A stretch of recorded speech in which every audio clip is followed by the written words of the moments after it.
The year 2025 did not arrive with a bang, it crept in.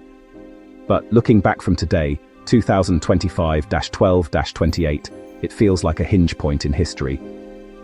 It was the year when the ground beneath our feet began to shift in ways we could no longer ignore.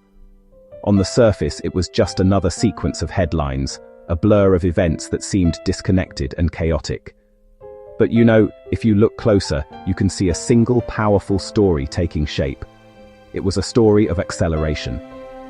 Slow, creeping trends that had been building for years suddenly found their pace. Old certainties started to feel brittle, and new, unpredictable forces began to carve out the future in a much more permanent way. It was a quiet kind of turning point, not one declared by grand pronouncements or world-changing treaties. It was felt in the subtle change of tone from a new leader. It was felt in the rising price of food at the local market. It was felt in the uncanny realism of a video you knew could not be real. The world did not break in 2025. Instead, it bent into a new shape. The rules that had governed how nations, economies, and people interacted seemed to lose their firmness. The invisible threads that connect us all, trade, technology, and trust, were pulled tighter, making the entire system more fragile and more reactive than ever before. This feeling of rapid change created a new kind of atmosphere. It was a mood of constant, low-level tension, a sense that we were all holding our breath. The steady rhythm of the past was replaced by a more erratic beat. The year began with a global mood of political transformation. Elections and leadership transitions took center stage in several key nations. These were not minor adjustments or simple changes of government. They represented fundamental shifts in direction, ideology, tone. New leaders emerged, some promising a return to old values, others vowing to forge entirely new paths on the world stage. The results were felt almost immediately. The carefully constructed language of diplomacy grew sharper, more direct, more confrontational. The world felt less like a conference room and more like a crowded arena, every nation jostling for position.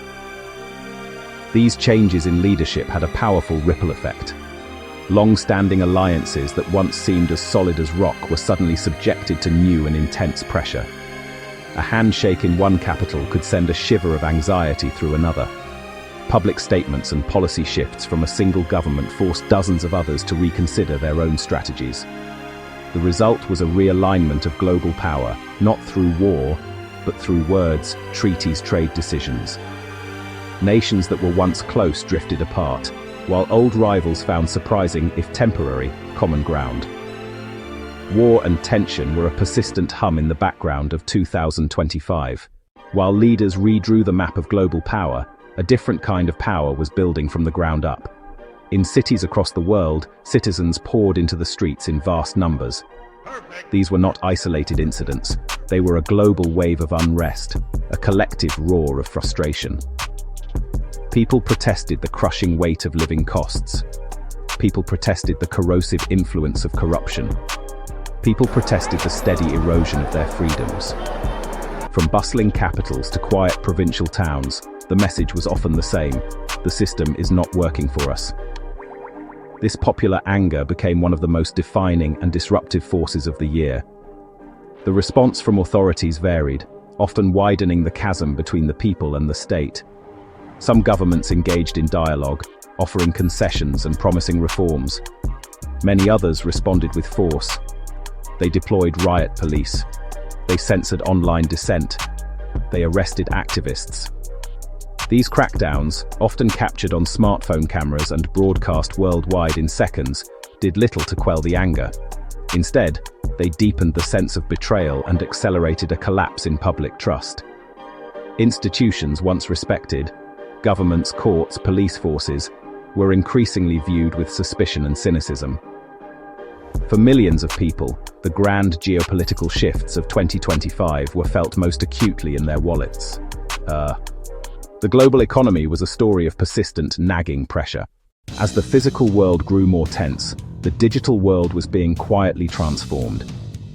Technology, and especially artificial intelligence, it became deeply embedded in the mechanics of our societies.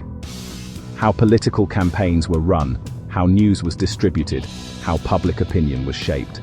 It became cheaper and easier than ever to craft highly targeted messages, run sophisticated advertising campaigns, and identify sympathetic voters. This new efficiency came at a cost, however. It made the art of influence less about persuasion and more about algorithmic precision. The most unsettling development was the rapid sophistication of misinformation. The line between what was real and what was fake became dangerously blurred. AI-generated deepfakes, videos and audio clips that were almost indistinguishable from reality, began to appear more frequently in the political sphere. Bots and automated accounts swarmed social media platforms, amplifying divisive narratives and drowning out authentic conversation. This created a polluted information ecosystem where discerning the truth required constant vigilance. The central question for every citizen became terrifyingly simple. Can I trust what I am seeing and hearing? In 2025, the answer was increasingly no, The environment was not a side story in 2025. It was a main character, and it was angry. Looking back, a single thread ties the story of 2025 together. It was the year the world became both more connected and more fragile at the same time. Problems that once seemed distant now moved at the speed of light, crossing borders and jumping between domains. A political speech could rattle global markets in an instant.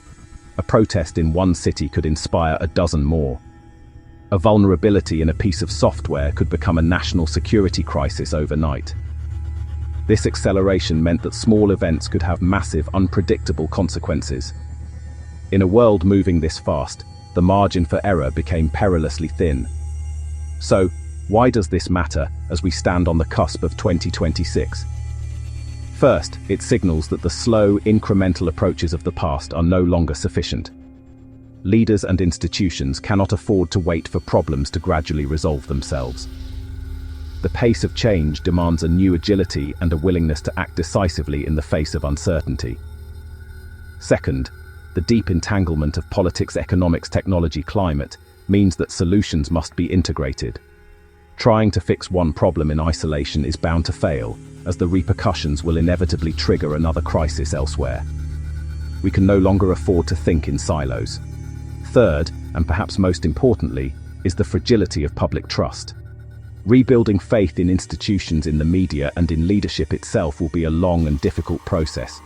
It will require transparency, accountability, and a genuine commitment to addressing the anxieties that people feel in their daily lives. Until that trust is restored, our political systems will remain tense, polarized, and prone to shocks. This is the most critical foundation that needs to be repaired. As we look ahead to 2026, the big questions remain unanswered. Will our leaders find the courage and wisdom to cooperate across borders? Or will the world continue to fracture into competing blocks? Can we establish new rules for our technologies that protect both truth and freedom? Will our economies find a stable footing, allowing people to feel secure in their own lives again? And can we finally mobilize to prepare for the climate shocks we know are coming? 2025 did not give us the answers. Instead, it set the stage and clarified the stakes. It was the year the world sped up, leaving us all to wonder which way it will turn next.